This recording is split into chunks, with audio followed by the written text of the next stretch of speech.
नमस्कार विद्यार्थी मित्रों, सारथी सपोर्ट यूट्यूब चैनल पर आप तमाम मित्रों નું हार्दिक स्वागत है। तो આજના વિડિયોની અંદર ધોરણ 12 સંસ્કૃત વિષય જે માર્ચ 2024 ની અંદર વિદ્યાર્થીઓ પરીક્ષા આપવાના છે એમના માટેના આઈએમપી ક્વેશ્ચન આજે આપણે જોવાના છીએ।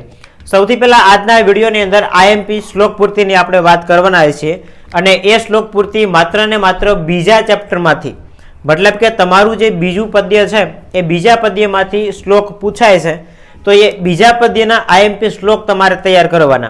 ए सिवाय बीजा एकेय चेप्टर मांथी श्लोक नथी पूछाता एटले क्यांयथी एक पण श्लोक पूर्ति माटे पाको करवानो नथी। खाली बीजा चेप्टर मां ए पण सिलेक्टेड ज छे, जे सिलेक्टेड श्लोक छे एटला ज तैयार करवाना, एनाथी वधारे नहीं। त्यार पछी जोवाना छीए आपणे आईएमपी अर्थ विस्तार। अहींया मैं तमने श्लोक आईएमपी आप्या नथी पण तमारे जे बीजું चेप्टर छे ए बीजा चेप्टरमांथी आईएमपी श्लोक 8 श्लोक है, एमांथी 4 जेवा छे जे अगाऊ पूछाई गयेला छे ए पाका कर लेवाना, ए सिवाय बीजा तैयार करवाना नथी।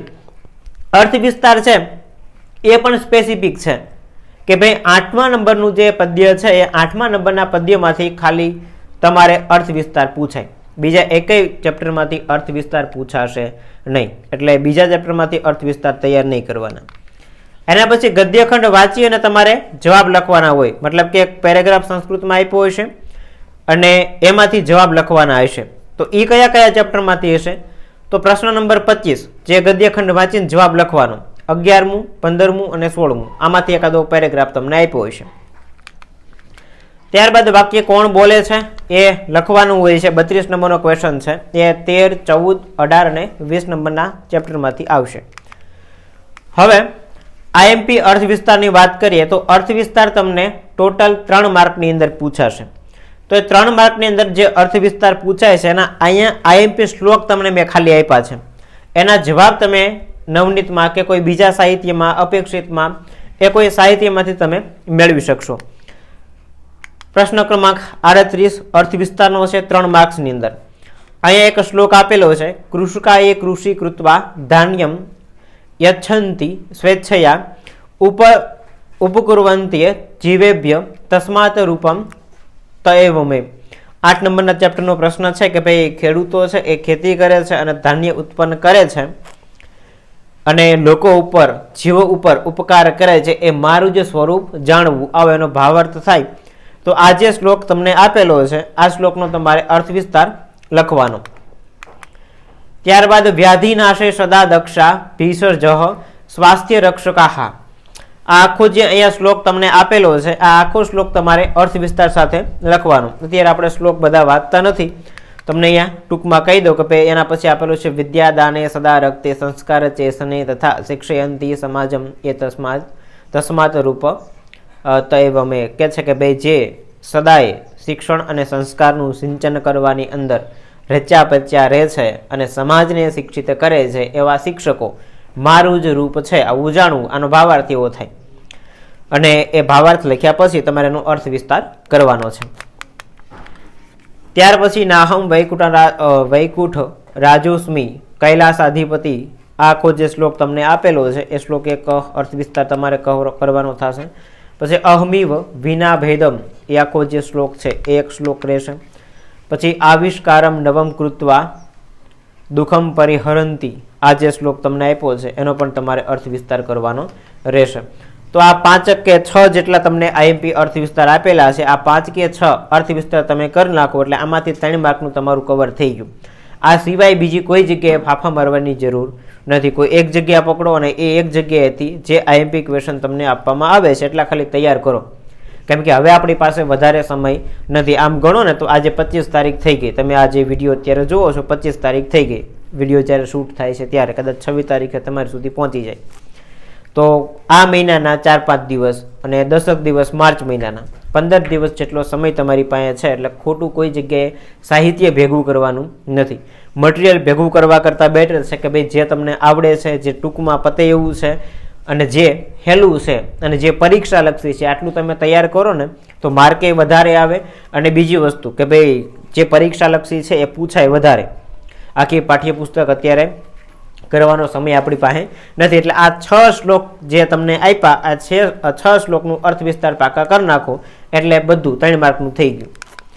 એના પછી આપણે સમીક્ષાત્મક નોંધ પૂછાય છે, 2 લખવાની હોય છે, 3 માર્કની 2 એટલે ટોટલ 6 માર્ક્સ થયા સમીક્ષાત્મક નોંધના. પ્રશ્ન ક્રમાંક તમને આપેલો છે 26 થી 28, 26, 27 ને 28 3 પ્રશ્નો થયા. એમાંથી કોઈ પણ 2 તમારે સમીક્ષાત્મક નોંધ લખવાની છે. એમાં પહેલું તમને આપેલું છે વેદ અભ્યાસના 5 સોપાનો. ત્યાર પછી છે દ્રૌપદીની મનોવ્યથા. ટૂંકમાં ટૂંક નોંધ જેવું લખવાનું છે, ઓલરેડી તમને આપેલું જ છે સાહિત્યમાં. ત્યારબાદ યક્ષ અને યુધિષ્ઠિરનો સંવાદ, એ જે યક્ષ અને યુધિષ્ઠિર વાળું જે આખું શ્લોક છે એ તમે એકવાર તૈયાર કરી નાખ્યું હોય, તેનો ભાવાર્થ લખી નાખો ને તો એ તમને ખ્યાલ આવી જાય. એ સંવાદ આખો એમાં થયેલો છે. ત્યારબાદ આહાર અને વ્યાયામ, આ બંને વચ્ચે સંબંધ શું છે એના વિશે ટૂંક સમીક્ષાત્મક નોંધ લખવાની. ત્યાર પછી છે મહર્ષિ દયાનંદનું પ્રારંભિક જીવન. એના પછી આશ્રમનું વર્ણન. 7મું છે પુતલિકા પરીક્ષા, મતલબ કે પુતળીઓની પરીક્ષા. એ આખું જે ચેપ્ટર છે 3 પુતળીઓ, એ 3 પુતળી જે વાર્તા છે એ વાર્તામાંથી આપણને શું બોધ મળે છે એ બોધ તમને સમીક્ષાત્મક નોંધની અંદર 3 માર્કમાં પૂછાય. ત્યાર પછી 8મું છે પ્રજાપતિનો ઉપદેશ. દ ઇતિ આવું કંઈક ચેપ્ટરનું નામ છે અને એમાંથી પ્રજાપતિ ઈશ્વર ભગવાન જે ઉપદેશ આપે છે એ ઉપદેશ તમને 3 માર્કમાં લખવાનો થાય. ત્યાર પછી કૈકેયીની નિર્દોષતા. એના પછી મહર્ષિ દયાનંદનો ઉપદેશ, પ્રારંભિક જીવન એ પૂછાય છે અને મહર્ષિ દયાનંદે જે ઉપદેશ આપ્યો છે એ ઉપદેશ પણ પૂછાય છે. એના પછી છે દ્રૌપદીનો યુધિષ્ઠિરને ઉપાલંબ. મુદ્રાનું વૈવિધ્ય અને મહત્વ. આ 12 જેટલી સમીક્ષાત્મક નોંધ છે. આ 12 માંથી તમારે 6 માર્કનું પૂછાશે. 3 માર્કની 2 પૂછાય એટલે આ 12 તૈયાર કરી નાખો એટલે તમારા 6 માર્ક કવર. આ સિવાય બીજી કોઈ જગ્યાએથી સમીક્ષાત્મક નોંધ આઈએમપી ગોતવા જવાનું નથી. ગણ્યું ગાંઠ્યું આનું આ હશે, કોપી કરેલું આ જ હશે, બીજું કાંઈ નવું આવશે નહીં. સામુનો વધારે તમે વિડીયો જોવામાં ટાઈમ બગાડીશો. એટલે આ 12 જેટલી સમીક્ષાત્મક નોંધ તમને અહીંયા આપી છે. આ 12 કવર કરી નાખો એટલે મોસ્ટ ઓફ બધું એમાંથી આવી ગયું 6 માર્કનું. ત્યાર પછી સંદર્ભ સહિત સમજાવવાની એક તમને શ્લોકનું એક વાક્ય આપેલું હોય અને એના તમારે સંદર્ભ સાથે અર્થ વિસ્તાર કરવાનો. અર્થ વિસ્તાર કરીને એમાં શું કહેવા માંગે છે એ ઉદાહરણ સાથે સમજાવવાનું. 6 માર્ક્સની અંદર હોય. પ્રશ્ન ક્રમાંક આપેલા છે 29, 30 અને 31. આ તમારા પેપરનો ક્રમ છે. પેપરની અંદર જે પ્રશ્ન હશે એમાં 29, 30 અને 31 નંબરનો જે પ્રશ્ન છે ને એ સંદર્ભનો હશે. એમાંથી 3 માંથી લખવાના છે આપણે કેટલા? કોઈ પણ 2. કયા કયા આઈએમપી છે? તો પહેલું આપેલું છે તન્મે મન શિવ સંકલ્પમ અસ્તુ. પહેલા ચેપ્ટરનું છે કે ભાઈ મારું મન છે એ શુભ સંકલ્પ વાળું થાવું, આવો એનો ભાવાર્થ થાય. તમારે સંદર્ભ સાથે સમજાઈ દેવાનું. ત્યાર પછી આપેલું છે ન હૈકસ્માત ગુરો જ્ઞાનમ સુસ્થિરમ સ્વાત સુપુષ્પ ફલમ. 3જા ચેપ્ટરનું છે શ્લોક. ત્યારબાદ વિચિત્ર રૂપા ખલુ ચિત્ત વૃત્તય, મતલબ કે ચિત્તની જે વૃત્તિઓ છે એ ખરેખર વિચિત્ર પ્રકારની હોય. આ ભાવાર્થ છે 4થા ચેપ્ટરનું. ત્યાર પછી બહુમિત્ર કરહ સુખ વસ્તે, મતલબ કે જેને ઘણા બધા મિત્રો છે એ સુખેથી જીવન જીવે છે, સુખેથી રહે છે. આ એનો ભાવાર્થ 5મા ચેપ્ટરનું. ત્યાર પછી તા દેવરાજ પ્રભુતામ સ્મરામી, 6ઠા ચેપ્ટરનો ક્વેશ્ચન. ત્યારબાદ ન ભવતી પુનરુક્તામ ભાષિતમ સજ્જનાનામ, મતલબ કે સજ્જનો દ્વારા બોલાયેલું વાક્ય છે એ બીજી વાર પુનરાક્તમ, મતલબ કે સજ્જનો છે એકવાર જે બોલી ગયા હોય એનાથી વિપરીત પ્રકારનું બીજી વાર બોલતા નથી. મતલબ કે પોતે જે બોલે છે એના ઉપર સ્થિર રહે. 7મા ચેપ્ટરનું છે. ત્યારબાદ યમધ્વગો ગૃહોગત સ્મરતી, 10મા ચેપ્ટરનું. દૃષ્ટવા અન અપરાધે અત્ર ભવતી, 13 નંબરનું ચેપ્ટર. ત્યારબાદ એતાદૃશસ્ય જનસ્ય મૂલ્યમ સહસ્ત્ર રૂપિયક માત્રમ ભવતી, 16 નંબરનું ચેપ્ટર. મહાભારતે શકુનિવત, 17મું ચેપ્ટર. પરિતુષ્ટા યાસ્યતિ, સંતુષ્ટ થઈને જાશે, 18મું ચેપ્ટર. સર્વે ગુણાસ્ન મનુયાંતિ લોકે, 20મું ચેપ્ટર. આ 12 જેટલી તમને અહીંયા સંદર્ભ આપેલા છે. 12 કરી નાખો એટલે 6 માર્ક્સનું કવર. આ સિવાય બીજી કોઈ જગ્યાએથી તૈયાર કરવા નહીં જવાનું. પરિચયાત્મક નોંધ 8 માર્ક છે. કોઈ પણ 2 લખવાની થાય. 3 આપી છે. 46 નંબરનો પ્રશ્ન, 47 નંબરનો પ્રશ્ન અને 48 નંબરનો પ્રશ્ન. 3 માંથી કોઈ પણ 2. દરેકના કેટલા માર્ક થયા? 4 માર્ક. 2 લખો એટલે 8 માર્ક ફાઇનલ. મહાભારત વિશે લખવાનું પૂછાઈ શકે, ટૂંક નોંધ લખતા હોય એવી રીતે લખી નાખવાનું. રામાયણ વિશે પૂછાય, આઈએમપી છે બંને. ત્યારબાદ કુમાર સંભવ, અને આ બધી વસ્તુ છે ને તમારું પાઠ્યપુસ્તક પૂરું થાય ને એટલે હાવ છેલ્લે સંસ્કૃત સાહિત્ય તમને અલગથી આપ્યું હશે. એમાં આ બધી કૃતિઓનો પરિચય આપેલો છે. મહાભારતનો પરિચય છે, રામાયણનો છે, કુમાર સંભવનો છે. અહીંયા જેટલા આઈએમપી આપેલા છે બધા પાઠ્યપુસ્તકના છેલ્લે તમને જવાબ આપ્યા છે, એટલે જવાબ તમારે પણ ગોતવાય ક્યાંય નથી જવાનું. શિશુપાલ વધ એ પણ તમને કૃતિ એમાં આપેલી છે. ત્યારબાદ મૃચ્છકટિકમ, એના પછી હિતોપદેશ, આખું જે વાર્તાનો સંગ્રહ છે એમાંથી તમને સમીક્ષાત્મક કે પરિચયાત્મક નોંધ પૂછાય. પછી આપેલું છે ગૃહ્ય સૂત્ર, એના પછી કાદંબરી બાણભટ્ટની કૃતિ છે, વૈદિક સાહિત્ય, રઘુવંશ કાલિદાસની કૃતિ, હર્ષચરિત, આ 11 જેટલી. આ ઉપરાંત કલ્પસૂત્ર, સંસ્કૃત સાહિત્યની અંદર નીતિ કથાઓ, આ 13 જેટલી તમને અહીંયા પરિચયાત્મક નોંધ આપેલી છે. આ 13 પાકી કરી નાખો એટલે 8 માર્કનું કમ્પ્લીટ. બીજે ક્યાંયથી તૈયાર કરવાની આવશ્યકતા પછી રહેશે નહીં. એના પછી આપેલી છે વિવરણાત્મક નોંધ, પ્રશ્ન નંબર 16, 2 માર્કની અંદર પૂછાશે, દ ઇતિ. એના પછી સુમંત્ર, એના પછી પ્રદક્ષિણા, ત્યારબાદ કર્ણશ કવચ કુંડલ, એના પછી સપ્તપદી, તાડપત્રમ, યજ્ઞોપવિતમ, સંસ્કાર, વિદૂષક, ગૃહાસ્થાશ્રમ, વેદ વિદ્યા, ભિન્ન ભિન્ન મૂલ્યમ, આર્ય સમાજ. આ જે તમને મુદ્દા આપેલા છે આ મુદ્દા વિશે ટૂંક નોંધ લખવાની છે 2 માર્કની અંદર. આટલી આપેલી છે, આમાંથી કોઈ પણ એક પૂછાશે. 2 માર્કનું છે, કદાચ તમારે સ્કીપ કરવું હોય તો તમે સ્કીપ કરી શકો. અને એક બીજી ખાસ વાત કે આ બધું લખવાનું ગુજરાતીમાં છે. નામ તમને સંસ્કૃતમાં આપેલા હશે પણ તમારે પ્રશ્નનો જવાબ છે એ ગુજરાતી ભાષામાં લખવાનો છે.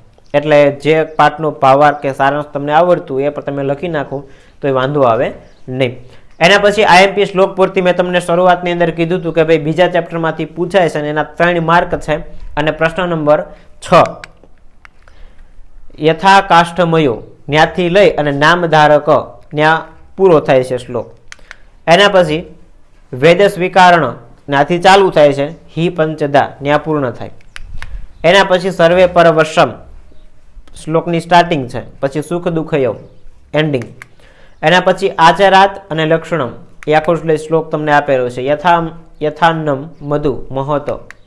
ત્યારબાદ દુરાચારો હિ, ત્યાંથી શ્લોક ચાલુ થાય છે. તો અહીંયા તમને 6 જેટલા આઈએમપી અર્થ વિસ્તાર આપેલા છે, શ્લોક પૂર્તિ આપેલી છે. તો આ શ્લોક પૂર્તિમાંથી કોઈ પણ એક તમારે લખવાનું થાય. પરીક્ષામાં એક પૂછાય તો એક લખવાનું થાય અને 3 માર્ક તમને આના મળશે. રાઈટ. તો આટલી વસ્તુ સંસ્કૃતની અંદર આપણે જોઈએ. સૌથી પહેલા તો જે શ્લોક પૂર્તિના 3 માર્ક તમને માર્ક ગણાવી દઉં કે ભાઈ આ વિડીયોની અંદર આપણે આઈએમપી જોયું એમાંથી કેટલા માર્કનું થયું. 3 માર્ક શ્લોક પૂર્તિના, 2 માર્ક વિવરણાત્મક નોંધના, એટલે ટોટલ કેટલા માર્ક થયા? 5 માર્ક. એના પછી પરિચયાત્મક નોંધ 8 માર્કનું, 8 અને 5 એટલે 9, 10, 11, 12 અને 13 માર્કનું કમ્પ્લીટ. પરિચયાત્મક નોંધ પછી એના પછીનો ક્વેશ્ચન છે સંદર્ભ, 13 ને 6, 14, 15, 16, 17, 18 ને 19 માર્ક્સ. એના પછી સંદર્ભ પછીના પ્રશ્ન છે તો એમાં સમીક્ષાત્મક નોંધ 19 ને 6, 25 માર્ક્સ.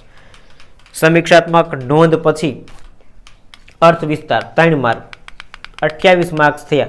ટોટલ આ એક વિડીયોની અંદર તમને 28 માર્ક્સના આઈએમપી પ્રશ્નો આપી દીધા. આ એક વિડીયો તમે જોઈ લો અને આ એક વિડીયોમાં જેટલા આઈએમપી ક્વેશ્ચન આપ્યા એટલે તમે વ્યવસ્થિત તૈયાર કરી નાખો. એટલે 28માંથી કદાચ તમારે 1-2 પ્રશ્ન ખોટાઈ પડે ને તો એ 25 માર્ક્સ તો કમ્પ્લીટ થઈ ગયા.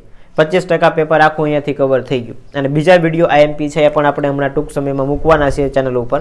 તો ચેનલ સાથે જોડાયેલા રહેજો. મળીએ છીએ નવા વિડીયો સાથે. જય હિન્દ, જય ભારત.